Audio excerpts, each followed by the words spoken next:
Check out the best parts of this video in the comments section.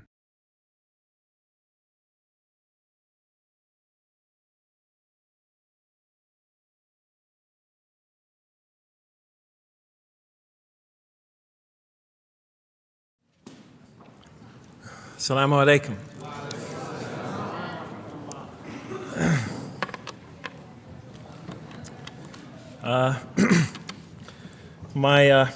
I've come from the University of Kansas. We're playing in the Final Four this very instant. So I want to let you know that you've asked a lot of me today. No, I'm just joking. All right, very briefly, I just want to talk a little bit about what the Qur'an has to say about the purpose of life. I think this is an extremely important subject, especially for Muslims living in America, because we're sort of a minority, a new religion here, and many people are interested in what we believe. And I think the primary question that people want answered when they first consider another religion is how that religion views the purpose of life, the purpose of of our existence here. And so I'm going to begin, though, talking about an atheist point of view, because I want to talk about what sort of answers the Quran might have for an atheist. So to begin this, I need to talk for about 5 or 10 minutes about what I believe contributed to my becoming an atheist, because I grew up in a Christian family. And then I'll talk for about 45 minutes or so about what I experienced in the Quran and how that sort of changed my perception. So it's very simple. But my wife always says I should summarize what I'm going to do before I talk, because it's easy to get lost in my speeches. And my wife doesn't have a lot of confidence in my speaking ability. Okay, so let me start out by mentioning that my mother certainly played no role in my becoming an atheist. My mother was a wonderful woman, a beautiful lady. She had tremendous dignity and class. The neighbors loved her. She was a registered nurse, and she put in many extra hours at the hospital. She worked in the ward that dealt with dying patients. And when I would come and pick her up late from work at night, not all the patients, but many of the patients would drag me over and talk to me and tell me what a wonderful woman my mother was. When she died, her funeral was packed, and person after person that came up to me had a story to tell about my mother and her goodness. Time and time again, people described her as, Jeff, your mother is a true saint. She was a deeply religious woman, a great mother, a great teacher, a gentle person. She never cursed. I never heard her curse, swore ever in her whole life. Never heard her speak to anybody rudely or speak about anyone rudely. She was a tremendous example of a truly religious person. And she didn't wear it on her sleeve. It was just slowly but surely you could see it just in her day-to-day interactions with people. My father, on the other hand, was a difficult man. My father, for some strange reason, had this tremendous rage inside him. I don't know where he got it. He had this terrible violence inside him. And every night, he would try to quell that violence with hard drinking. And his drinking, though, only made him all the more volatile. Because my father could be laughing and joking one minute, and he could fly into an angry rampage the next for some unexpected reason. You never know what would trigger it. And once he flew into that angry rampage, it would take, he would just go wild in the house. The house would be in havoc. And he would rage on and on and on, and it would take an awful lot of liquor and several hours before he would finally go to sleep. And this would happen night after night after night. And so my 4 brothers and I was the 4th in line. My 4 brothers and I lived a frightening and precarious childhood. But I'd have to say the worst of it was watching my father regularly taunt and threaten and abuse my mother. And it would happen day in, day in, day in, day out, night in, night out. And it was a never-ending nightmare.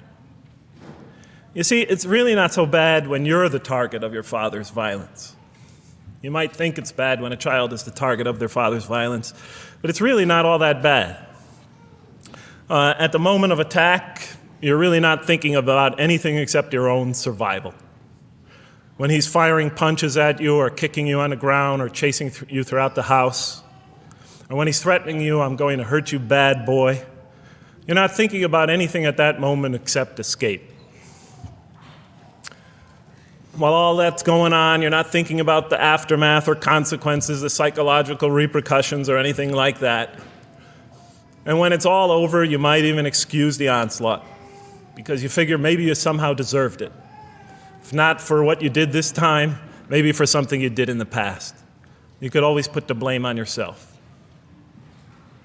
But a far worse fear is the terror that overcomes you when you watch your father go after your mother. Because she's the only source of warmth and kindness, of love and protection that you know. And if he were to take that away, from a little boy's standpoint, then you've lost everything. But far worse than the fear is the guilt, and it comes over you from several directions. First of all, there's the guilt that comes at you upon you from the growing antipathy you have towards your father. Because we're taught to love and respect our parents, and we are born with this natural bonding attachment to them. But when you watch something like this happen night after night after night, and this rage is growing inside you, you're being pulled in opposite directions. Then there's also, of course, the guilt that comes when you think that you might be the cause of this night's violence. Maybe something you said or did that you didn't even realize triggered it.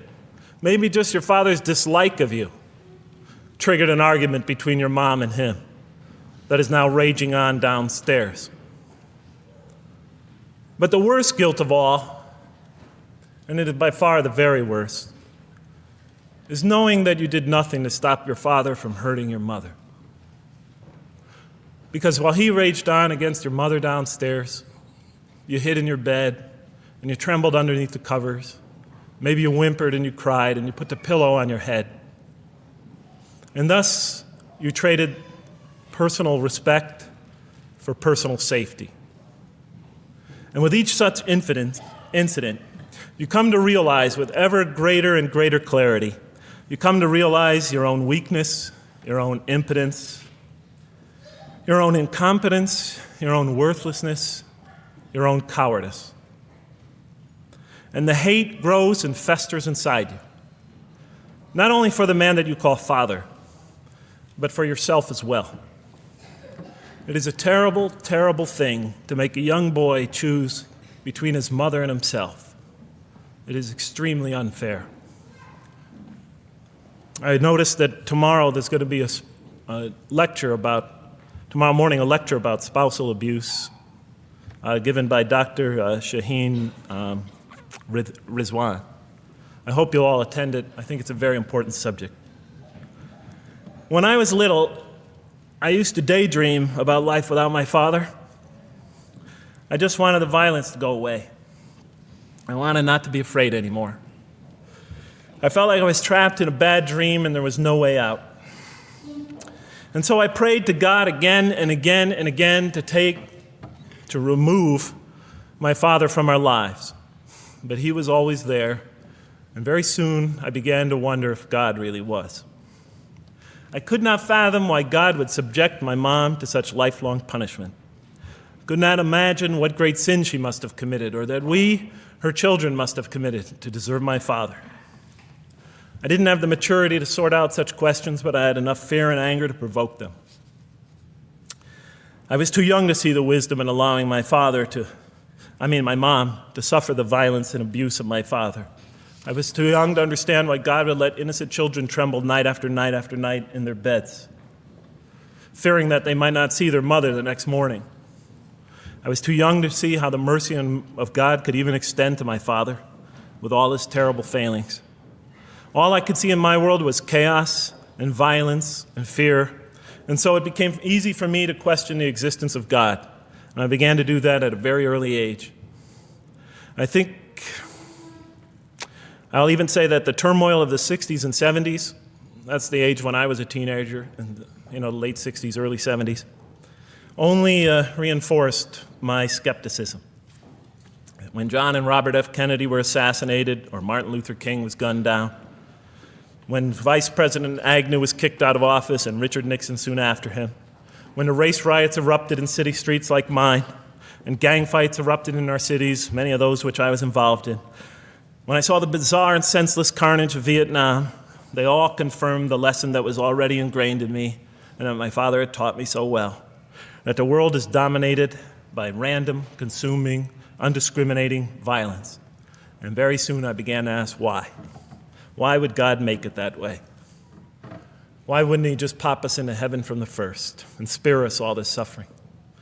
Why does he let little children in Vietnam get napalmed and run down the street naked on fire when they had done nothing to deserve it?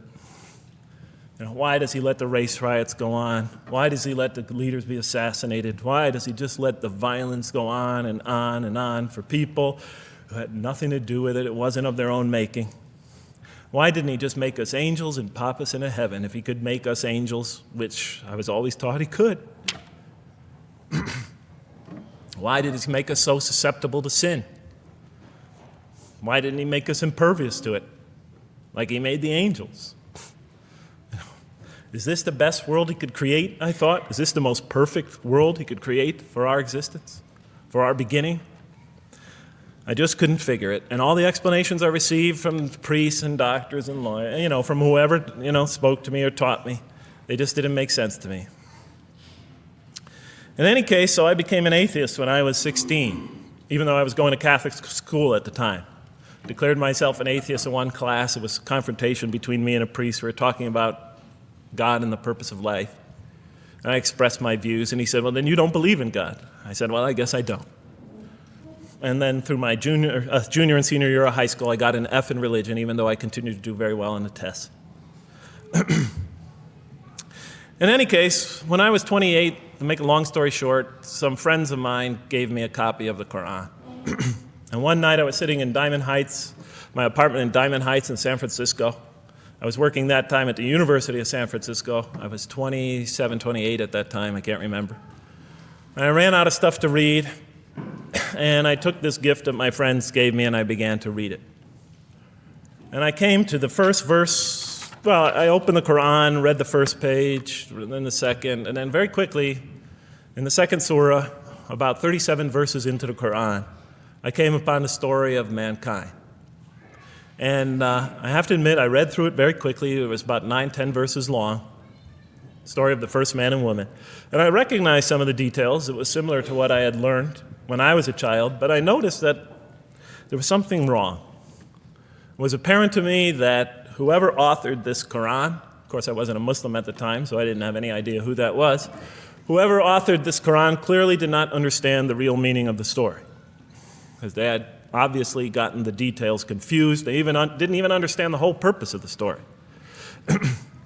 And so I just read through it once, and then I read through it again, just to try to see what kind of point the author was making, and then I read through it a third time and a fourth, and then I realized this is something strange going on here. I'm going to read this much more carefully. I'm going to need to go through this story line by line, verse by verse, because it's obvious that the author is trying to bring out another point. And I wasn't quite sure what it was, but definitely he packs a lot of meaning into almost every word. And I thought the writer at least seems to have a great measure of brilliance. And so I'll try to sort of take you through what my experience was as quickly as I can. So I came to the 30th verse of the second surah, Surah Al-Baqarah, and it began like this. It said, "Behold, your Lord said to the angels, I am going to place a vicegerent on earth." The Arabic word is khalifa. It means a representative or an emissary of mine.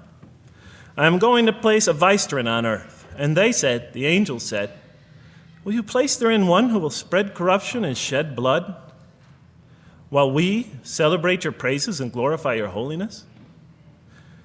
And God said, he said, Truly I know what you do not know. See, that's the verse that hooked me. That's the verse that caught my attention. That's the one that kept on making me read the story again and again and again. Because listen to the way it begins. Behold, your Lord said to the angels, I am going to place a representative of mine on earth, a vicegerent of mine, an emissary, one who acts on my behalf.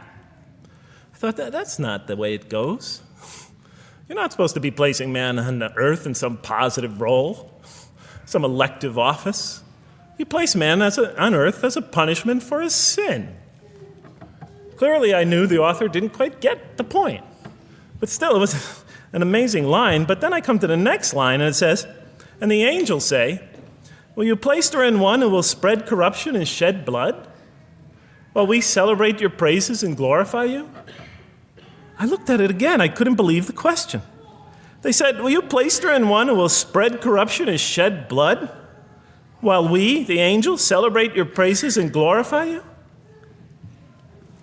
I looked at that and I said, exactly. That would be my question. Why would you create this being, supposedly for some positive role, when he's capable of doing tremendous wrongdoing? When he could spread corruption and shed much blood? Why would you create this violent and pernicious creature when you could create angels?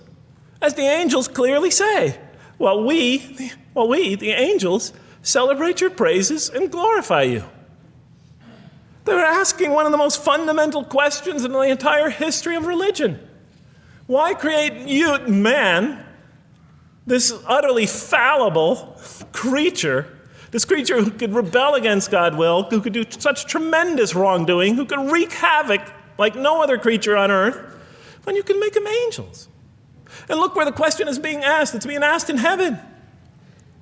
It's almost like saying, look, why don't you just make them angels and be up here in heaven with us, Why don't you just make them angels, pop them into heaven, he's fine. Why would you put him on earth where he could feel distant from you, where he could work out his worst criminal tendencies, act them out, feeling somehow independent and apart from you and free to do whatever he wants, when you could just make them angels and put them into heaven and make them perfectly submissive to your will? I looked at that question and said, that's my question. I'm not even a single verse into the story of mankind, and there before me I see my question. That whole question, everything that I ever thought, everything that I ever experienced, everything that I ever knew was in that question. It was as if the author took my life and wanted to pick out exactly the right question to humiliate me, to provoke me, to anger me. Why create man, this most destructive and violent creature, when you could make him angels? And then look at the answer. And he said, God said, truly I know what you do not know. In modern parlance, we would say, I know exactly what I'm doing. I read that and said, what? You know what you do not know? You know exactly what you're doing? Well, please inform me. Tell me what you're doing. Because, I'm 28 years old and I haven't figured out it yet.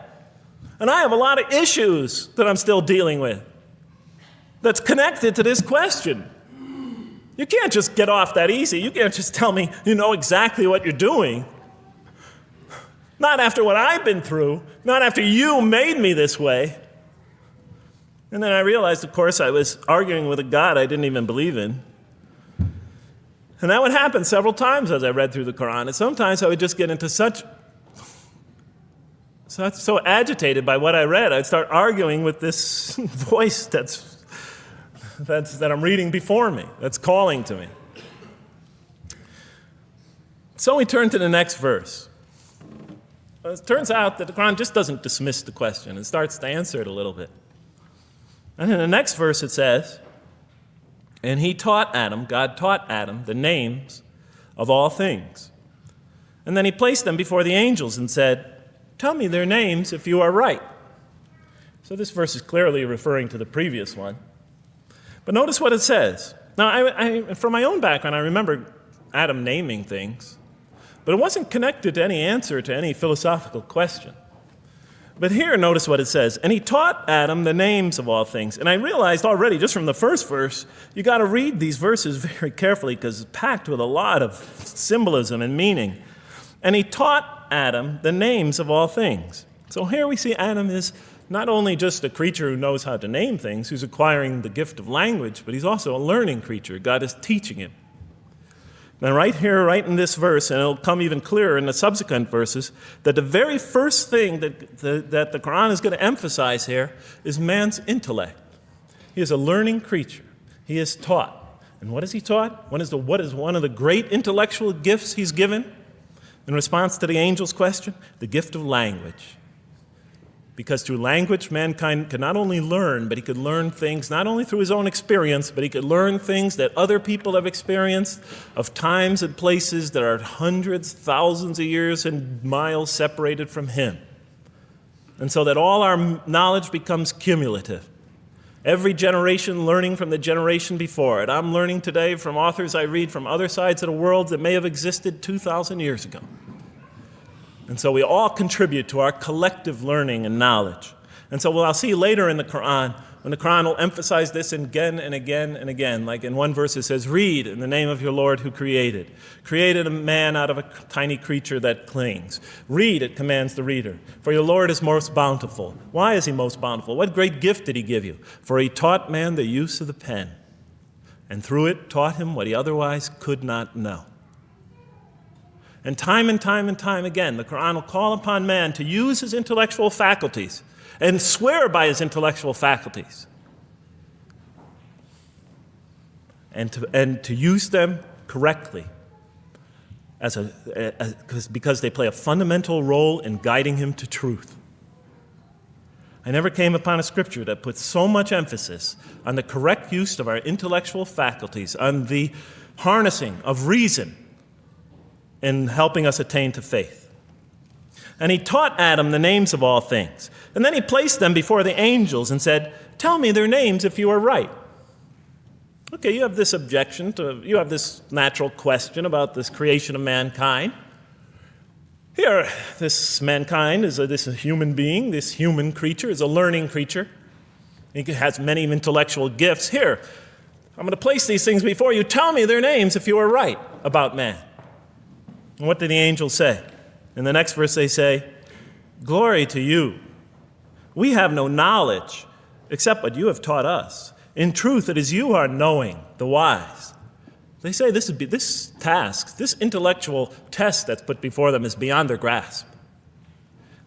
Notice what they emphasize. We have no knowledge. This would take knowledge. This would take an intellect that they don't possess. In truth, it is you who are knowing, the wise. You got it. It's easy for you. You're the knowing, the wise. You have knowledge. You have wisdom. But this would take knowledge and wisdom that is beyond us. And so in the next verse we read, and he said, "O Adam, tell them their names."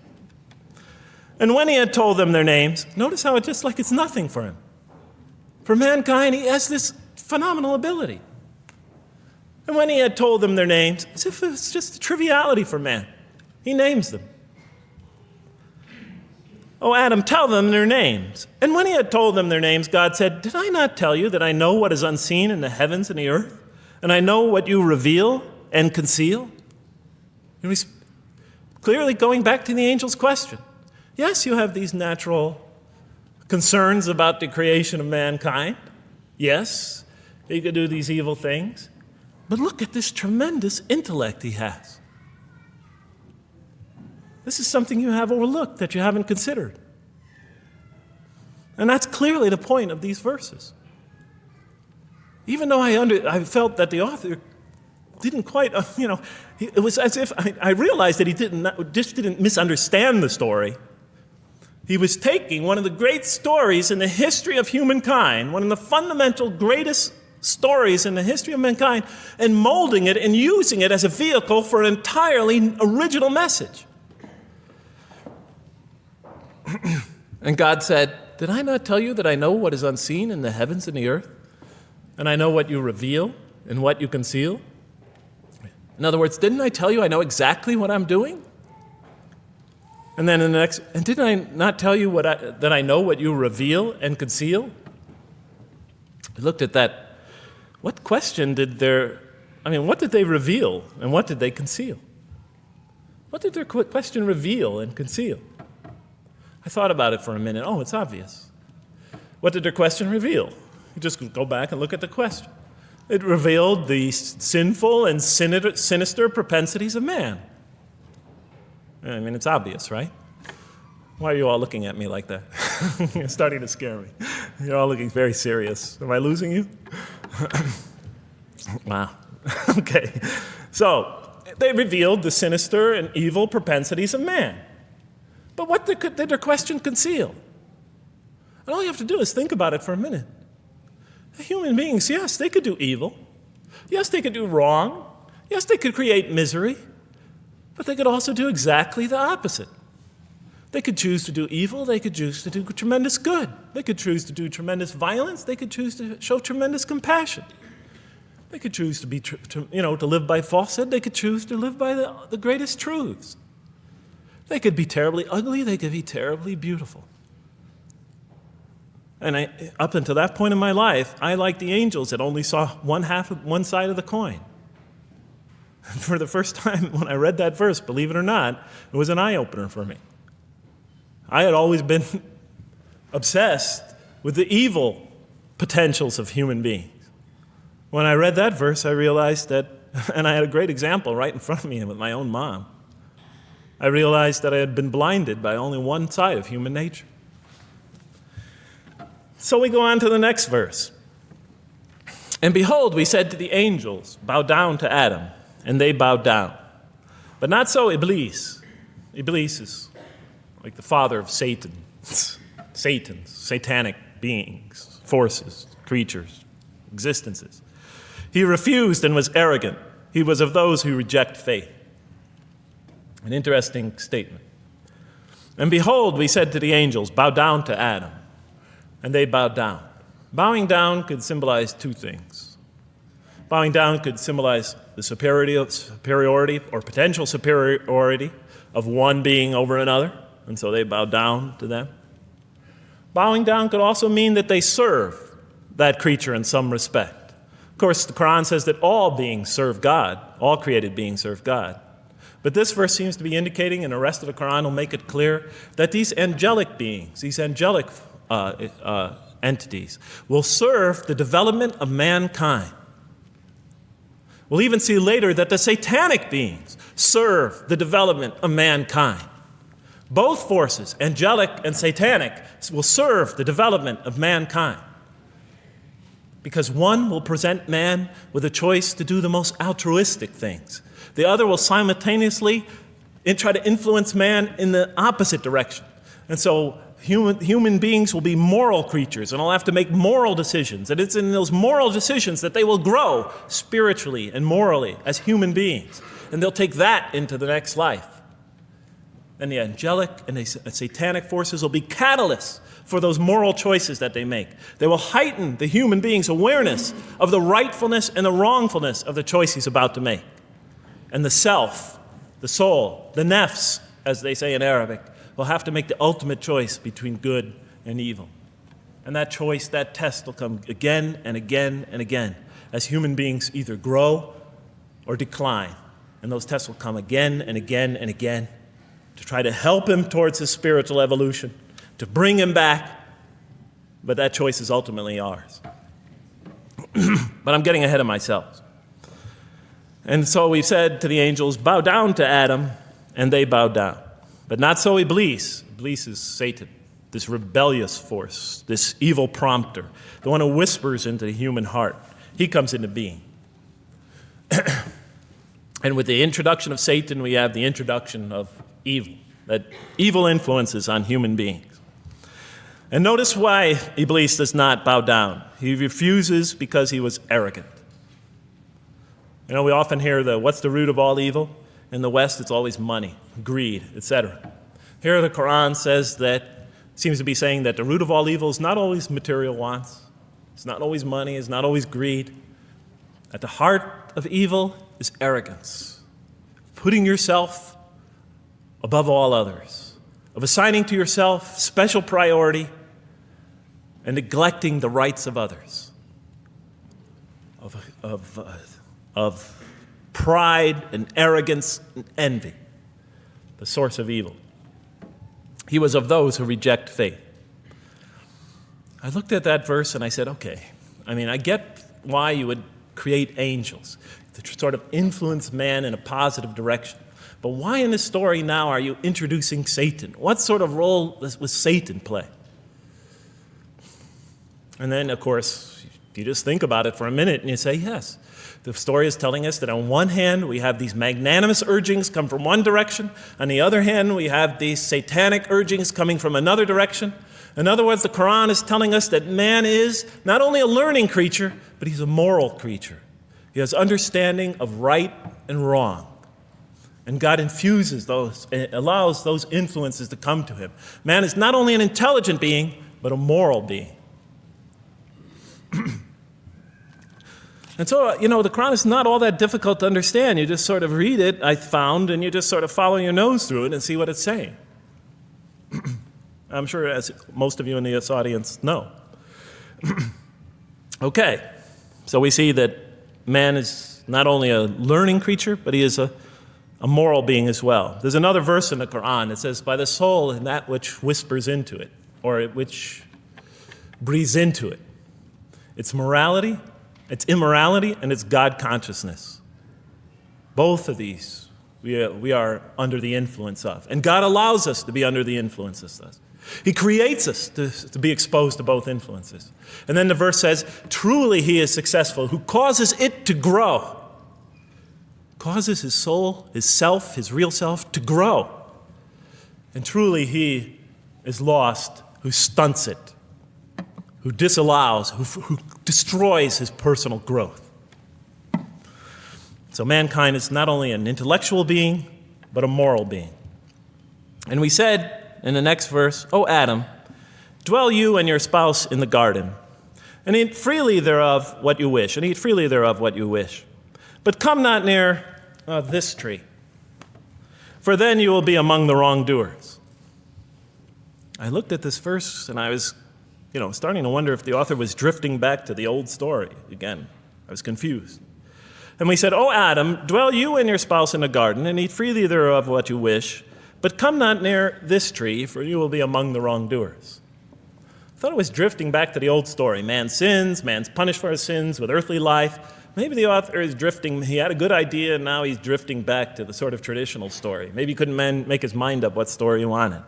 Except for a couple things about this verse, and this happened with almost every verse as I read through it, is that the whole tenor of the passage is sort of not what you would expect. I noticed that the Quran in this story has a tremendous penchant for understating things. Because it says,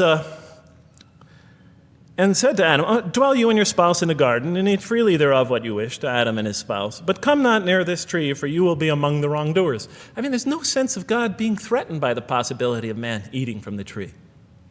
In this story, we don't see in this verse, we don't see that God is nervous at the prospect, that he's threatened by the prospect, that he's anxious about it. The tree that he picks, it seems like he's just picking out any tree. Nothing special about the tree. Go not near this tree, for you will be among the wrongdoers. Satan will later come to him and tell him it's a tree of eternal life, of a kingdom that never decays. Turns out to be a complete falsehood in his part. Nothing special about the tree. It's just a tree. God's not nervous at the prospect at all.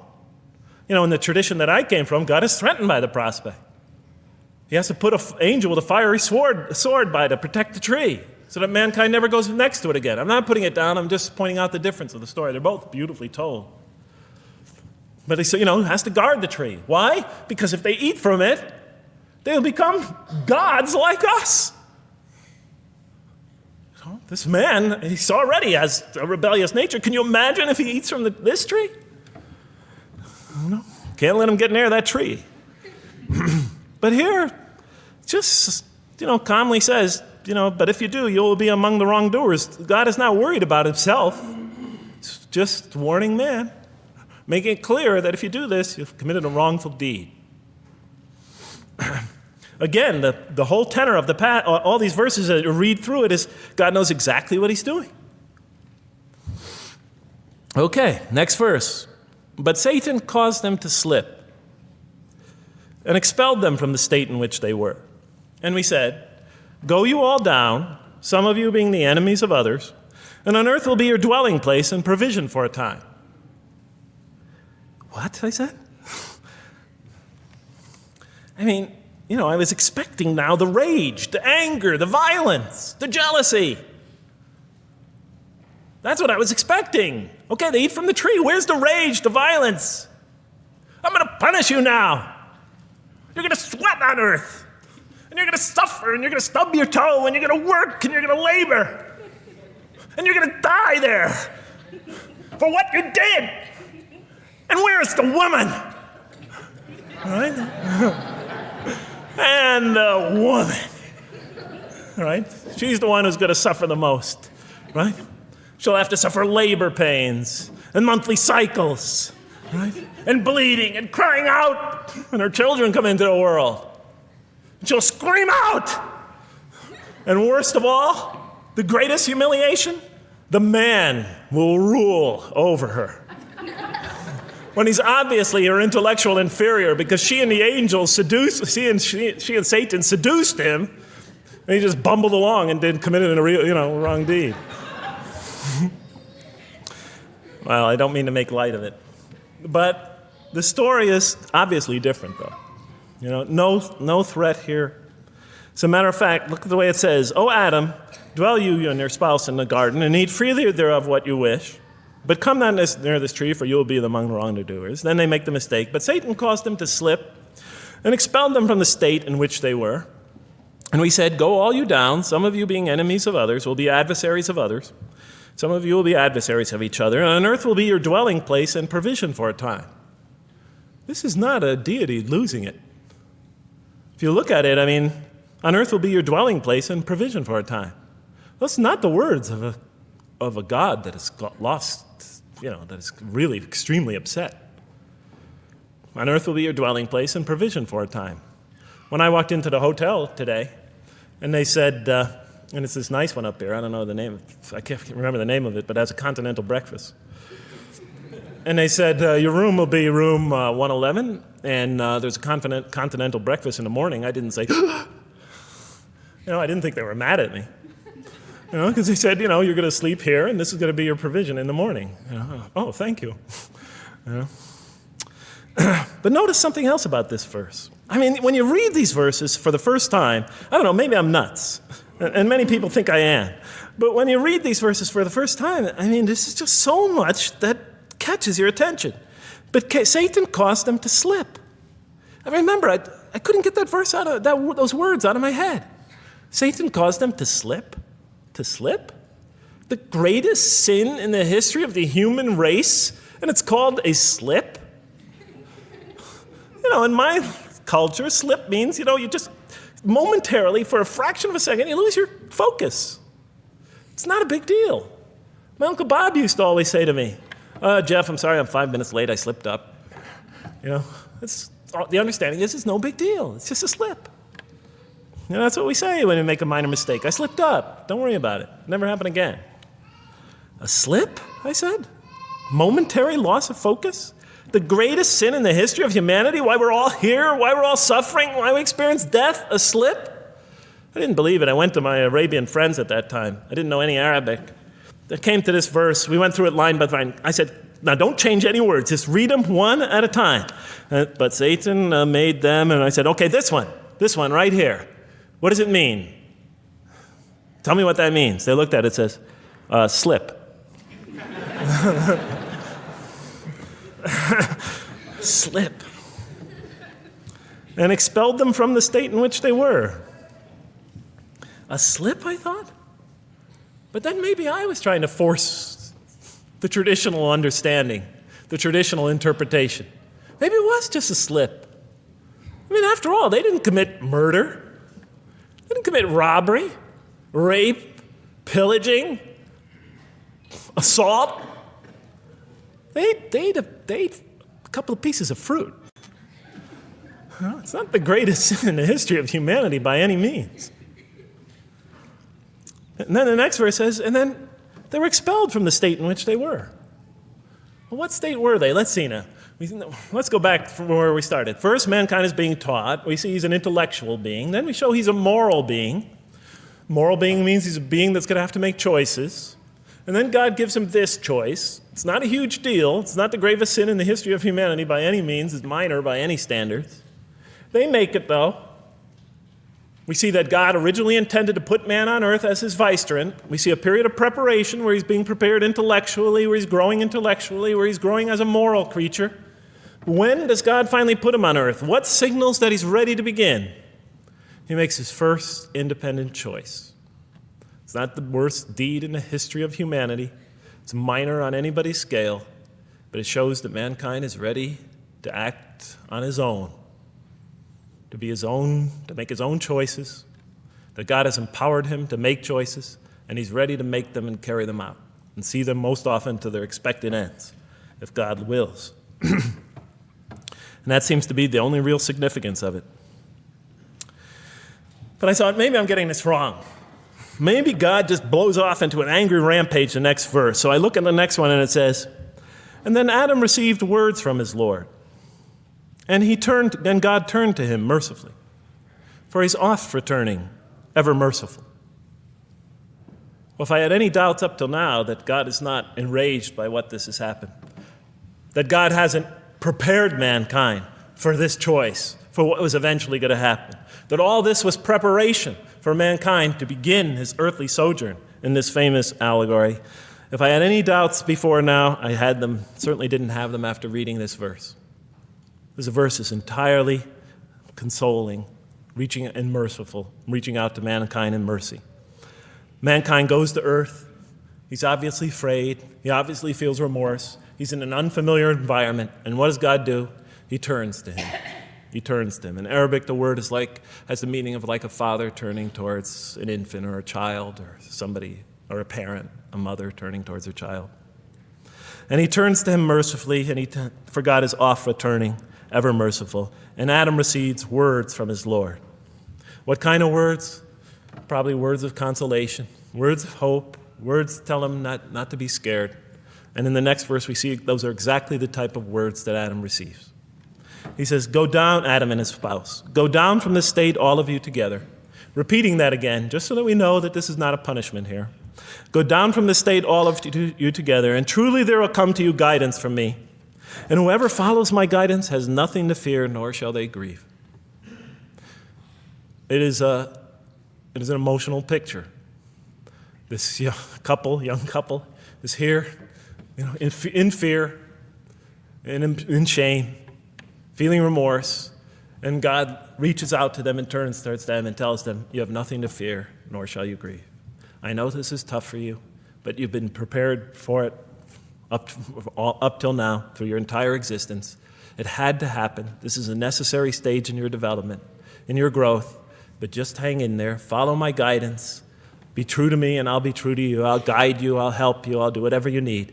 Just follow my guidance and you have nothing to fear, nor shall you grieve. Okay. So I was impressed.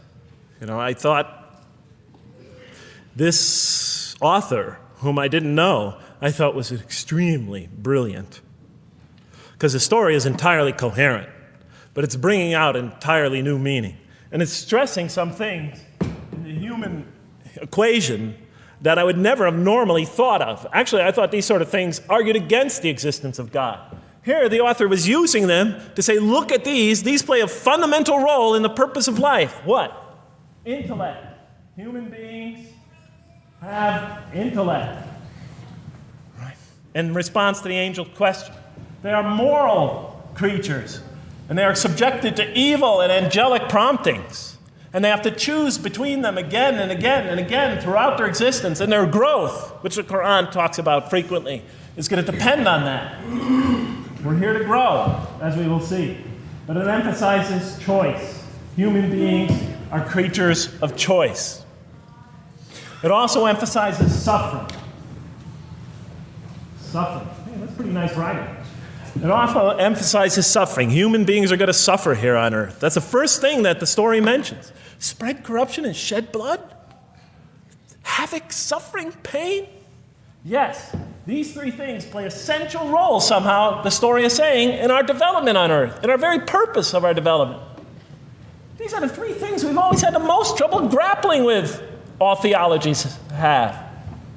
Why give us intellect if it leads us often to challenge in our minds the existence of God? If we can't reconcile the existence of God with our minds, with our reason?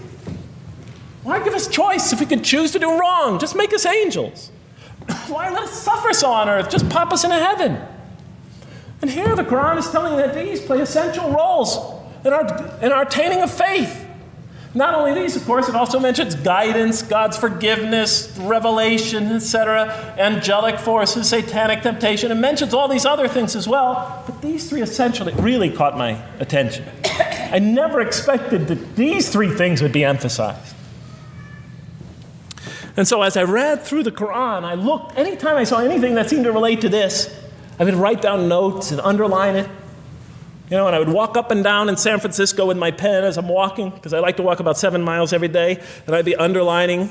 My friends would always say, "Jeff, what book are you reading?" And I would lie to them. I'd tell them, "Oh, it's a great novel or something." I didn't want them to know that I was reading the Quran. I think they thought I was going nuts. But in any case, so very quickly, I was wondering, does the Quran really emphasize reason? Does it really emphasize choice? Does it really emphasize suffering? How much more time do I have, Madam Speaker? 35? 25, okay. I'll do the best I can. So let me just try to indicate to you, as I read through the Quran, and I'll try to get through this quickly because you guys look tired. And I know you're interested to find out how that basketball game is turning out.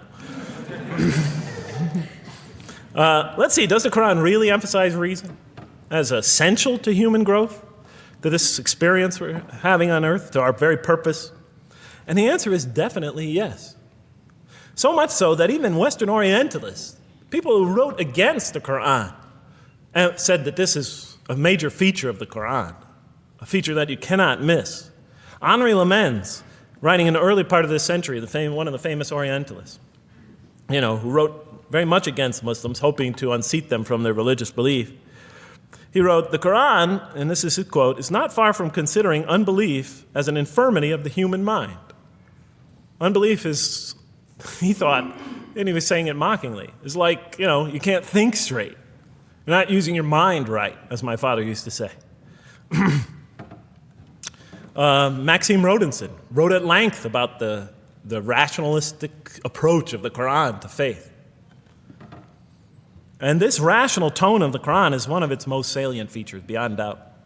I'll just give you a few quotations. One of its fundamental themes is that people ignore or reject God's signs and corrupt religion precisely because they do not use their reason. And the Quran will say that again and again and again. The Quran says about the disbelievers, they refuse to reason and are a people who do not reason. I have 7 such quotes in the Quran. The Quran will say, "Will you not reason?" It mentions that 14 times to the reader.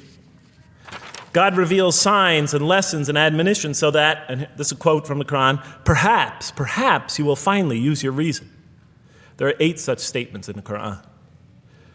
From the Quran's viewpoint, reason and faith are allies, just as illogic and false belief are allies. And it clearly sets the conflict along these lines. It says the right way has henceforth become clear from error. Those who benefit most from the Quran are persons of insight. 16 such statements in the Quran. Firmly rooted in knowledge, 8 such statements. Use their reason, 10 such statements. Stand on clear evidence and proof, 7 such statements. Those who oppose this revelation are deluded, 9 such statements. In manifest error, 28 such statements. Ignorant, 15. Foolish, 3. Have no understanding, 9. Only follow surmise and conjecture, 9. And blindly adhere to tradition, multiple times. It states that. In an almost Socratic style, the Quran repeatedly quizzes the reader and calls into question his or her assumptions. Again and again, it asks us, what do you think? 18 such statements. Have you considered this or that? 13. Did you suppose? 7. Sounds like a math teacher. Do they not ponder? 2 such statements. Do you think? Do you even think? 18 such statements. The message is clear. To gain truer faith, we need to free ourselves from inherited notions and examine our beliefs rationally. Learning plays a key role in human development. Read, the Qur'an exhorts the reader. For God taught us the use of the pen and taught humankind what it otherwise could not know. In life, nature, and history, in the Qur'an, there are signs and lessons for those who are wise. There are 21 such statements. The Qur'an states over 100 times that it has been revealed to make things clear. I thought the author of this Qur'an must have had a strong mathematical insight, a natural mathematician. All throughout, when I was reading, I was trying to imagine what he must have been like. God teaches humanity both directly and indirectly, and sometimes so subtly that we are unaware of his instruction. Thus, he tests us in multifarious ways.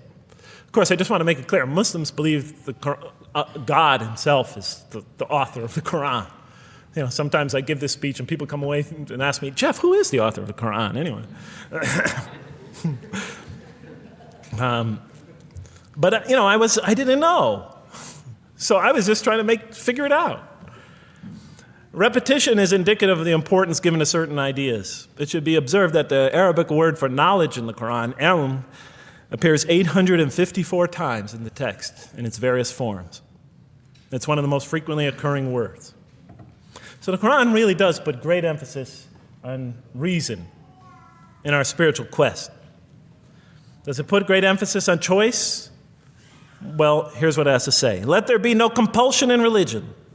The right way is henceforth clear from error.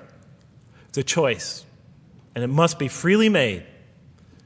And it's a choice between correctness and error, between right and error, between reason and falsity. Had God willed, he could have indeed guided you all, it says in the Qur'an. Why not, I thought. Why not just guide us all? Why let some of us choose to go this way and that way? The Qur'an was constantly provoking me as I read it. Do not the unbelievers know that had God willed, he could have guided all mankind? Oh, do not the believers know that had God willed, he could have guided all mankind? Okay, I'm an unbeliever, I thought. Tell me, why didn't you guide all mankind? If you want us to be in conformity of your will, just make us that way.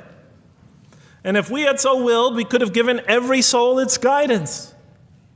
Why did you let us be creatures of choice? Just program us to do the right thing. Never make a wrong choice. Had God willed, he could have made us all one community. He could have made us clones of one another. But he didn't. It wasn't part of his plan. Enlightenment has come from your Lord. He who sees does so to his own good. He who is blind is so to his own hurt. It's your choice. It says it again and again in the Quran. Remember when I was reading this, I was a disbeliever. And this scripture is constantly reminding me, it's your choice, Jeff. It's no compulsion in this. It's your choice. It's up to you. You're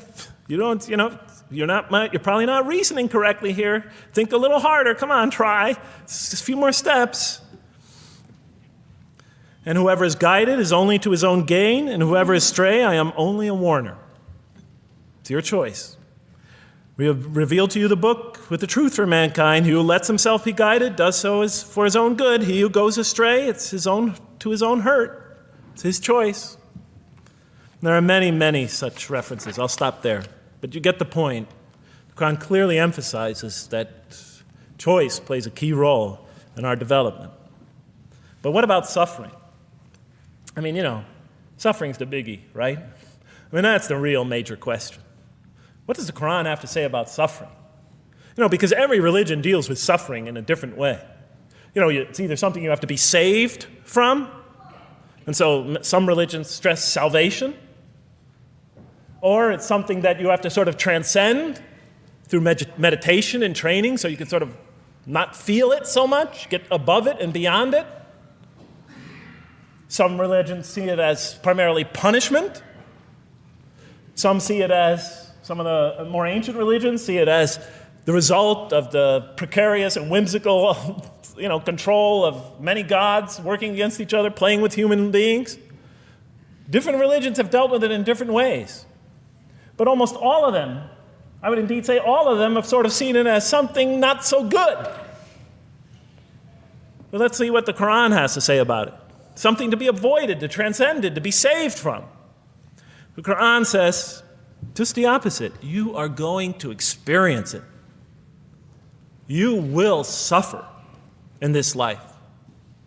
And it plays a fundamental role in your development, in your growth, and in what you are to become. This scripture didn't just say you're going to experience it. It said you should embrace it. You should struggle through it. Your life should be a struggle, it says. It should be a jihad. Yeah, right? But that's what it says. Jihad means struggle. When the Quran most says jihad, it's very seldom, it's most often not in the context of fighting. Qital is the Arabic word for fighting. But it says even in the Mecca verses, long before Muslims had to defend themselves against their oppressors, it mentions that you have to struggle in the path of God. With the Quran, it even says. Struggle in the path of God with this Quran.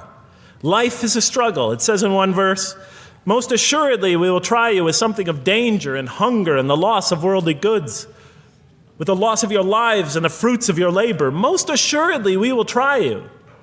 It's not just talking about evil people, good people. But give the good news, the glad tidings. Be happy for those who are patient in adversity and suffering. Good news, I thought? Doesn't the author understand the terrible effects of suffering? Give the good news to those who are patient through adversity, who when calamity befalls them say, truly unto God we belong and truly unto him we shall return. In other words, that this could benefit them. It was a remarkable statement. Here's another one. Do you think that you can enter paradise without having the like of those who passed away before you? And the next verses start to explain these people were good people who suffered terribly. Do you think that you can enter paradise without going through the same? Why, I thought? Why do we have to suffer in life? Misfortune and hardship befell them, and so shaken were they that the apostle and the believers with him would exclaim, when will God's help come? These are good people. When will God's help come?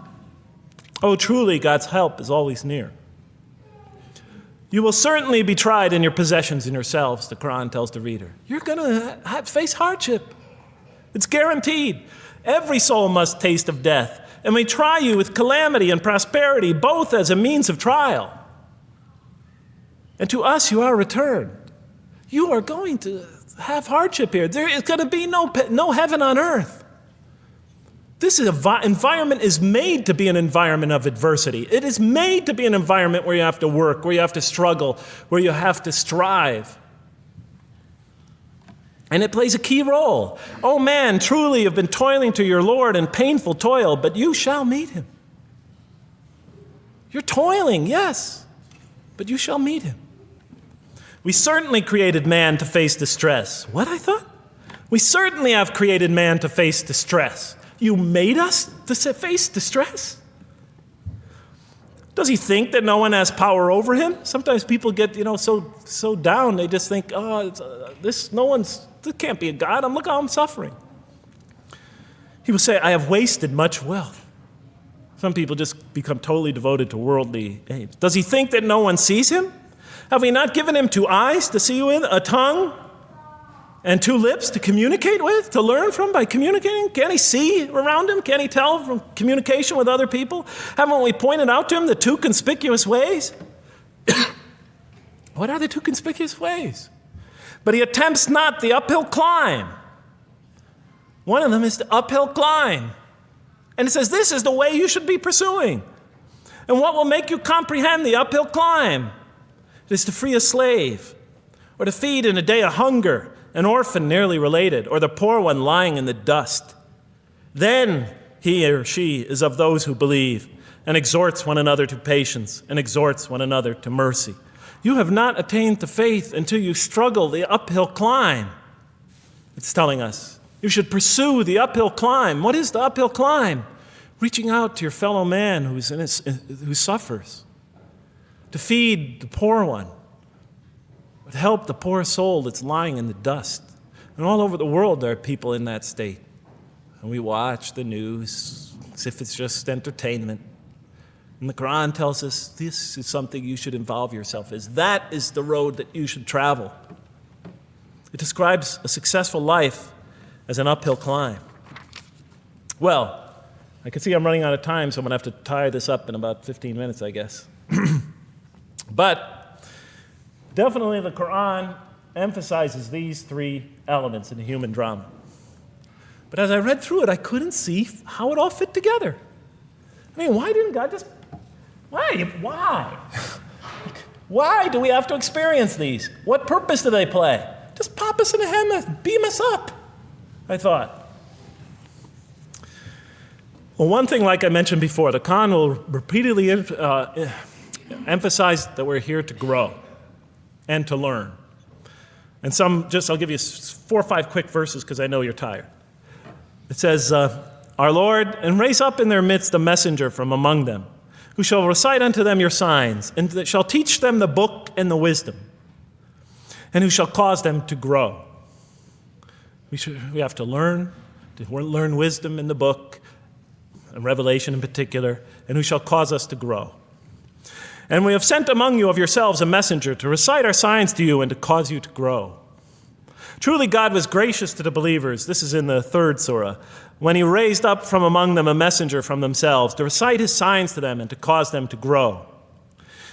It is he who has sent among you who has sent among the unlettered people a messenger from among them to recite his signs and to cause them to grow. These are all distinct references. Just 2 more. There are many more. And the soul and that which breathed into it, its immorality and its God consciousness. He is indeed successful who causes it to grow. And he is indeed a failure who stunts it. And in the 92nd surah, Surah Al-Layl, it says, Far removed from it will be the righteous who give his wealth that he may grow. So the purpose somehow is to grow. We're in a growing, learning, developing experience. We weren't just created when we came into the world. This is actually a stage of our creation. Just as our development in the womb was a stage in our creation, our essential stage in our physical creation, this is an essential stage in our personality creation, in the creation of our real being, that which we take into the next life, our essential selves. We've gone from the physical creation in the womb, primarily physical, now to the human creation, the personality creation in this stage. I thought maybe I'm, projecting my own neurosis into the scripture. Maybe it doesn't really emphasize that life has a purpose. But time and time again, I would find it does. For example, just quickly it says, those who remember God standing and sitting and lying down and reflect upon the creations of the heaven and earth and say, Our Lord, you did not create all this in vain. You did not create all this in purpose. Just when I was starting to think, maybe the Quran really doesn't state a purpose of life. It really doesn't mean there's a real purpose of life. Maybe I'm reading into it something that is there. I would come upon verses like that would force me to just read a little further, make me think, well, maybe it's just around the corner. We have not created the heaven and the earth and whatever is between them in play. If we wished to take a sport, we could have done it by ourselves, if we were to do that at all. God doesn't create to satisfy his whims or fancies or entertain himself. Do you think that we created you purposely and that you will not be returned to us? It says in the 23rd surah, the true sovereign is too exalted above that. In the 44th surah, we did not create the heavens and earth and all that is between them in play. That serves a purpose. Now, what sort of purpose can it possibly serve? So I tried to, apparently the Quran speaks about believers and those who are the rejectors. You have the believers on the one hand, the rejectors on the other. Now, apparently God has created us to be believers. So I tried to study what the Quran has to say about the believers, and it's a natural thing to do, to see what it wants us to become, if it has anything to do with these essential elements that it stated. I mean, it's a natural way to approach it. I think you agree. Do you agree? Somebody nod your head. That's what I say to my math students. Just one head nod is enough for a mathematician. Get one head going, okay, I did my job. Okay. So, how does the Quran describe the believers? What are they supposed to attain to? What is their ultimate thing that they're supposed to get? What are they ultimately supposed to achieve? And it's very clear when you read the Quran that what they will achieve in this life and will experience to so much greater degree in the next is they will experience a relationship of love with God. They will turn to God in love, and God will turn to them in love. In the Quran, God's mercy, compassion, forgiveness, kindness, beneficence, warmth, generosity, all the things we normally think associated with God are freely given to all mankind. But when the Quran speaks of God's love, we would normally think of that as God's love. But when the Quran speaks about God's love, it's talking about something very special. This love is always presented as a relationship between two. If we do not turn to God in love, then we just receive His mercy, forgiveness, kindness, beneficence, warmth, generosity, all those wonderful nurturing things, His nurturing, and we reject it. And so we never really experience that love because we never really turn to it and open ourselves up to it. It is always there for us, but unless we enter into that relationship, that love, that give and take, that relationship of love is never develops. We reject it, and that's what the word kafir means. It means to reject, to turn your back, to ignore, to throw a gift that someone gives you behind your back. And so the Quran tells us that the believers will experience this sublime relationship of love. It says, "Yet there are men who take others besides God as equal, loving them as they should love God. But those who believe love God more ardently. Say, if you love God, follow me, and God will love you and forgive you your faults, for God is the forgiving, the merciful. O you believe, if any from among you should turn back from his faith, then God will assuredly bring a people he loves and who loves him." And throughout the Quran, I'll mention time and time again that God loves the believer. God loves this type of person. God loves that type of person, and so forth and so on. So it's quite, and I'm trying to pick the speed up here, so you'll have to excuse me for that. But it is apparent from the Quran that one of the purposes of creation, maybe the essential purpose of the creation, is to produce from this subset of humanity that will freely enter a relationship of love with God. They will not only experience the beauty of other relationships in their lives, but this love that they will experience with God is the sublime experience that they will enjoy. Not only in this life, but infinitely greater in the next, when all the distractions, all the masks are stripped away. Okay, I thought, you created us to love you, for us to turn to you in love and to experience your love, to receive and experience your love.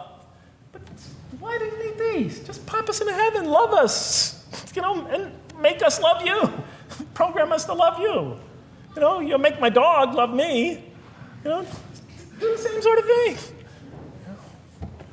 I kept on coming back to the same issue. Just do it. Okay. Still couldn't see it, and I was almost through the Quran, and I thought either I'm dumb or this scripture just never really got to it. Okay, so I didn't give up. I thought, okay, what's the next natural thing to do? Okay, so we're here to develop this relationship of love with God. The Quran tells us that, if we are believers and we do good, we'll experience great joy and peace in this life, not only through our relationship with God, but through complementary relationships with all the people around us in this world will be a one for us of peace and serenity, even though we have to struggle and survive and suffer. But I couldn't see, how this all tied in with this suffering business and why he couldn't just put us into heaven. So what's the next natural thing to say?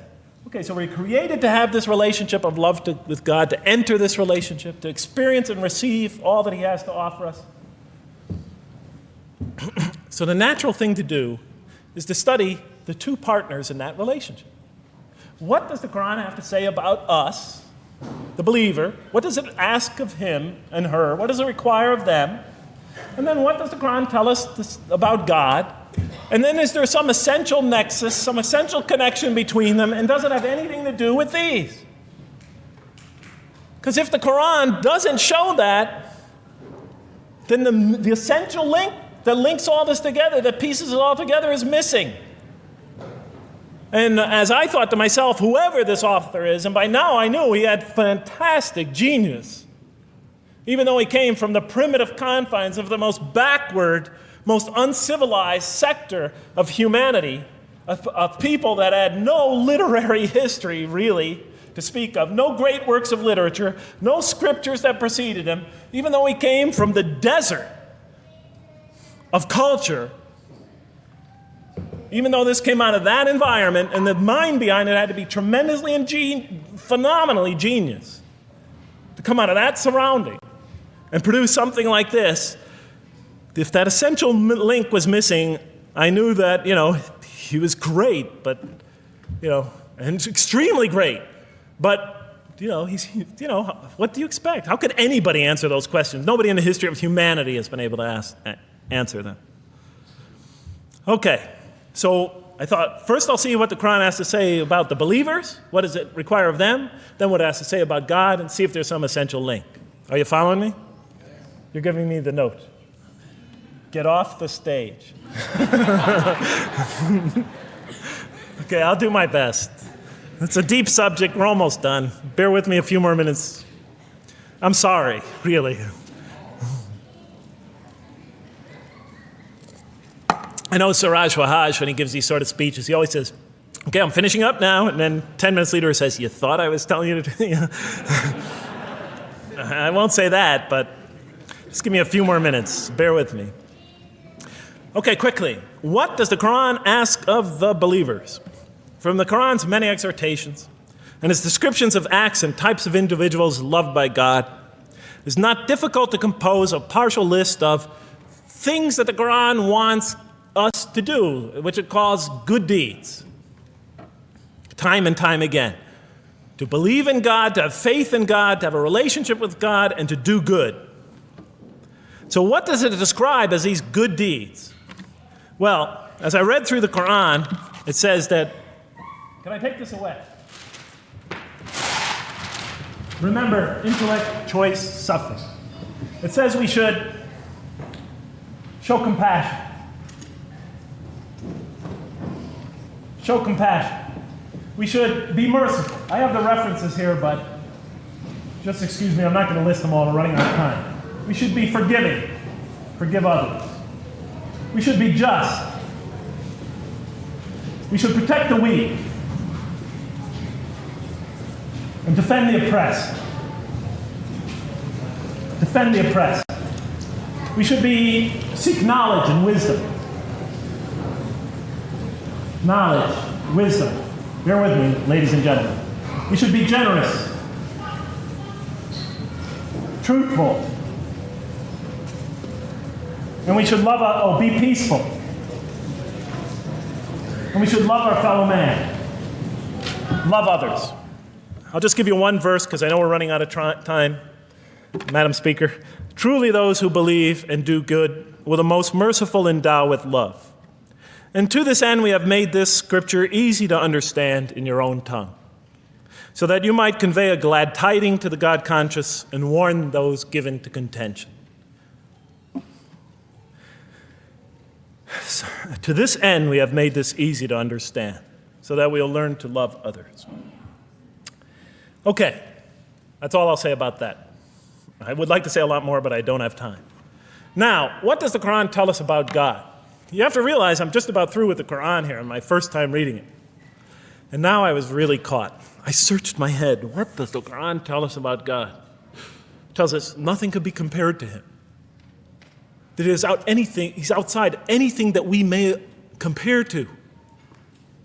That our definitions do not encompass him. That our reason cannot comprehend him.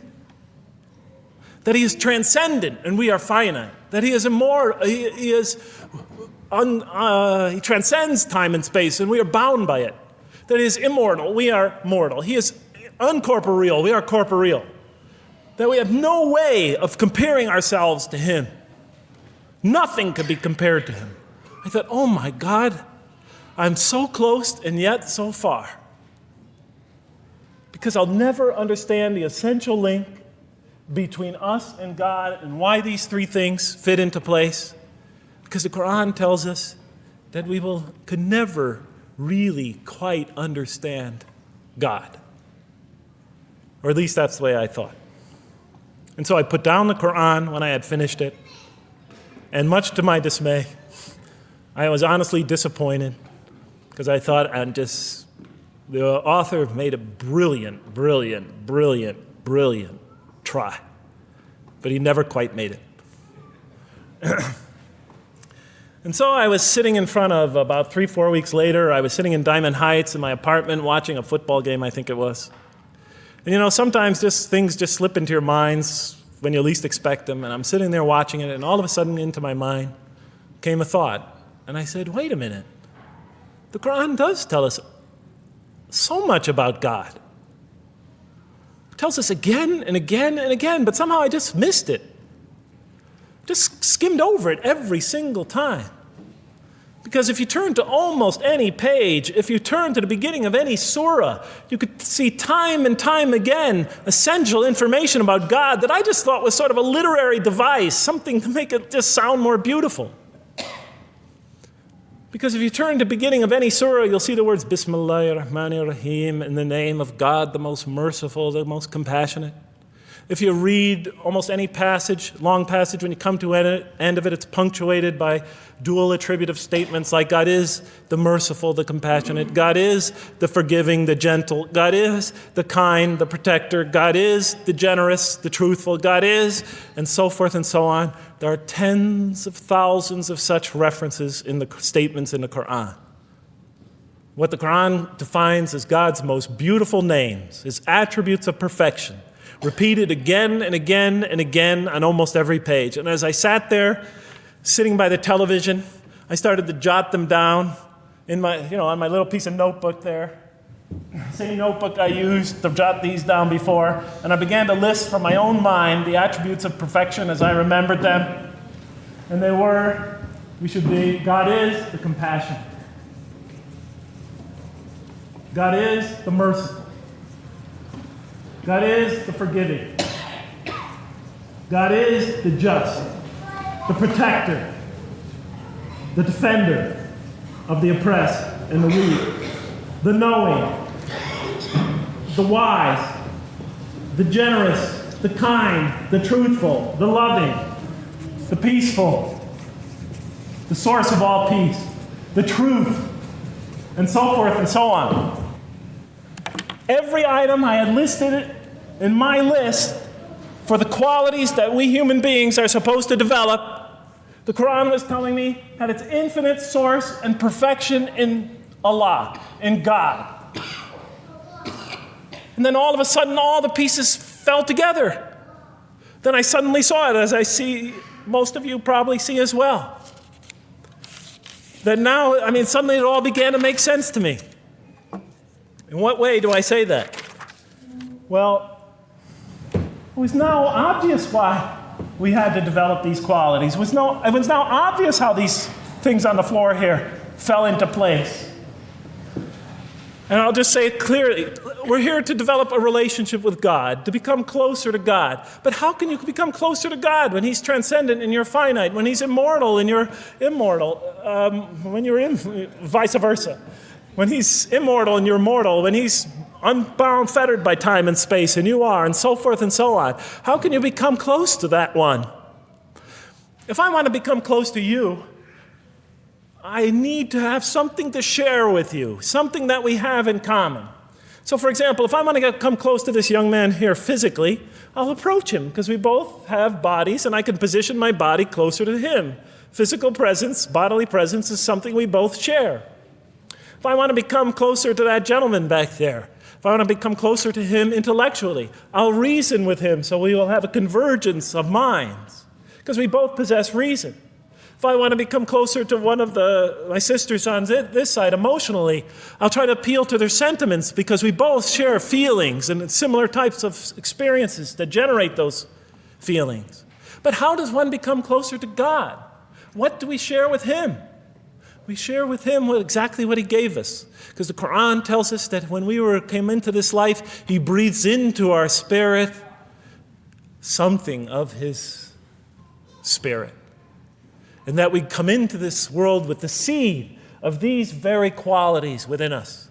And we could either kill them, stunt them, as the Quran says, or cause them to grow. And when we grow in these, we grow in our ability not just to experience tremendous beauty in life through all this, but we grow in our ability to receive and experience the infinite beauty, the infinite peace, the infinite truth, the infinite compassion, the infinite mercy, the infinite, etc., all the way down the list, that only comes from the infinite perfect source of all these.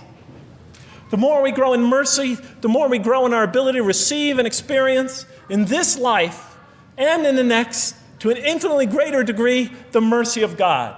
The more we grow in compassion, the more we grow in our ability to receive and experience God's compassion in this life through prayer and through ritual and through contemplation and through other experience of others. And of course, infinitely more in the next life, the compassion of God. The more we grow in our truthfulness, the more we grow in our ability to experience God, the truth, because all truth comes from God. The more we grow in these things, the more we grow in our ability to receive and experience God's attributes of perfection. The more we grow in our ability to receive and experience His being. And that sort of nearness we are growing to Him is tied to our essential nature and to His. It's more than just physical nearness. It's more than just a convergence of ideas. It's more than just a convergence of feelings. It's a convergence of essential beings. It's the closest type of nearness two can feel, two can experience. I'll just give you a quick analogy, because this helped my children. Let's pretend I have a goldfish, a dog, and 3 children. 3 daughters, let's say. And I do have 3 daughters. No matter how much of my love, compassion, forgiveness, caring I pour upon that goldfish, it could only experience it to a tiny degree. It might not even really be aware of it, because it's a very primitive creature. But my dog, on the other hand, when I show it all my kindness, all my love, all my compassion, all of what is essentially me, it can experience it to a much higher degree than my goldfish. And through its interaction with me, through its own trying to give its own self to me, we could experience a quite wonderful relationship. But my children, especially as they grow older and go through their own experience and their own development, could receive and experience all the love and the compassion and the forgiveness and the caring and the generosity and the protection, everything I have to offer. They could experience my being to a much higher degree than my dog ever can. And we could have a relationship of beauty that I could never have with my dog. As much as I love animals, having had 3 daughters, I know that the relationship that you have with 3 beautiful daughters could never even come close. No other relationship could approximate that. Of course, my relationship with my wife is also extremely beautiful, and she might hear this. And she's a wonderful woman, really. I mean, she's the source of so much beauty. But, okay, Madam Chairman, I am ready. So that seems to bring it all together. So now, I thought, wait a minute. That doesn't explain this. Why the intellect? Why the choice? Why the suffering? I thought, you almost had me, this Qur'an. You almost duped me. You almost tricked me, seduced me into accepting this philosophy. But wait a minute. What about intellect, choice, suffering? Why do we have to experience these? Why couldn't you just programmed us to be merciful, compassionate, forgiving, etc.? Why do we have to go through all this? And then, of course, the answer came to me as quickly as I thought of it. So we are creatures, and we grow, and we become. And yes, and you could make us anything you want, but you can't contain any of those attributes I listed without these 3 things. In mathematics, we try, 3 premises that go into, proving a theorem. We try to see if we could take one of them away, and if it's essential. And all 3 of these are definitely essential. For example, you could program a computer never to make an incorrect statement, but it doesn't become a truthful computer. Never heard anybody say to me, Jeff, this Macintosh is the most truthful computer I ever saw. If it's programmed, it's not truth. You could program a CAT scan to help the sick, but it doesn't become compassionate. Never heard a doctor say, Jeff, if you want to see a compassionate CAT scan, you come right over here. Right? Because all those things, compassion, forgiveness, truth, caring, love, all are born out of choice, suffering, and reason. In order to do a compassionate deed, when we consider reaching out to someone in compassion, that person, first of all, that's inconceivable without the presence of suffering, an environment where there's suffering. And when we decide to help them or not, we reason in our minds, what is this going to require of me? It's going to require some suffering on my part, some of my giving of myself. And without that mental process, it doesn't become a compassionate deed. And if it isn't by choice, it's not a compassionate deed. It's that choice that makes it compassionate. Same thing with truth. Truth is a choice between telling the truth or not telling the truth. Oftentimes we tell it when we're at risk to our own personal loss. The more suffering that might come out of that choice, the greater is the truth behind it, the greater the act of truthfulness. And all the time we have to weigh the consequences of that choice. If I tell the truth there, my teacher's going to give me an F. If I don't tell the truth, I might get an A. We weigh it in our mind. Last example, the famous wedding vow. Do you take this woman to be your wife in sickness and in health, for richer or for poorer, until death do you part?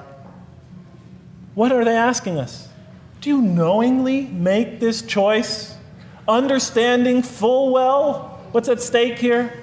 That it might involve richness but poverty, health or sickness, that suffering's going to be involved until death. Once a young lady told me, you never really loved me. Because when the growing got tough, when things got hard, when we hit rock bottom, when my life fell apart, you just got up and left. And she was right. And she understood full well that that's what love is all about. It is through giving and suffering together and hanging in there with each other and not bailing out and persevering through suffering, making that choice and knowing what you're doing. All those three things are essential. So it's very easy to see why the Qur'an stresses these. For in order for us to grow in these, I dropped it, we have to have these. And that's why it's very easy to see, ladies and gentlemen, why the Qur'an, 30 seconds, Madam Chairman, why the Qur'an talks about sin as self-destruction. The Qur'an says when we sin, we commit, the Arabic word is dhulm, or zulm, however dialect you have. Dhulm against ourselves. We oppress, we destroy ourselves. Because when we don't grow in these, when we grow in the very opposite of these, we are literally destroying ourselves. When we grow into the things that are antithetical to these, we are destroying our natures and will not allow ourselves to receive and experience the beauty that could be in store for us this life and the next. It's like coming into this world and developing in the womb none of the physical things you need to experience comfort and joy and peace and happiness on a physical level in this life. It's as if you're coming into this life and you've destroyed yourself physically somehow in the womb, and you came into it and you had nothing to protect you from the cold, from the heat, from the harshness of the elements, from germs, from disease, nothing to protect you, nothing to satisfy, give you the ability to satisfy your thirst or your hunger, nothing for you to experience any physical comfort. This is all that matters as we go into the next life. If we don't develop these through our relationship with God, our very purpose of our being, then we will experience terrible suffering in this life, worse than if we came into this life in a physical state that didn't avail us of any of the comfort of this life. And so it'll be worse than fire. It'll be worse than endless fire. It'll be worse than the worst hell we could possibly imagine. So the Quran tells us, that yes, when it talks about heaven and hell, it's used very powerful symbolic language, but what it essentially is telling us is imagine the greatest joy and wonder and peace and serenity you could ever experience, and that's what's open to you on the one end. But on the other end, imagine the most terrible suffering that you could possibly bring on yourself, and you could also do that to yourself as well. It'll be worse than anything you could have ever imagined. And the Qur'an tells us that God says on the day of judgment, I did not harm you in the least. You destroyed yourselves. And it could say that in total objective truth. And that's why the Qur'an, well, I think I'll leave it at that because Madam Speaker is about to shoot me. I still have other things to talk about, but I want to find out how that basketball game is going. So thank you so much for listening to me for so long. And may the peace and mercy of Allah be upon you all. I didn't mean to try to scare anybody at the end. That wasn't my goal. I was just trying to make a point. And may the peace and mercy of God be upon you all. Thank you so much. Assalamu alaikum.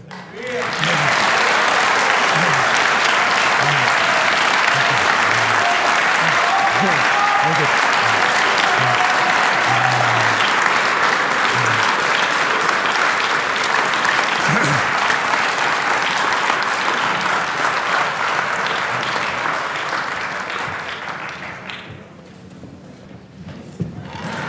All right, we'd like to thank Dr. Lang for that very heartfelt, very long presentation. I have a few things to say before you all leave, so just be patient with me for a second.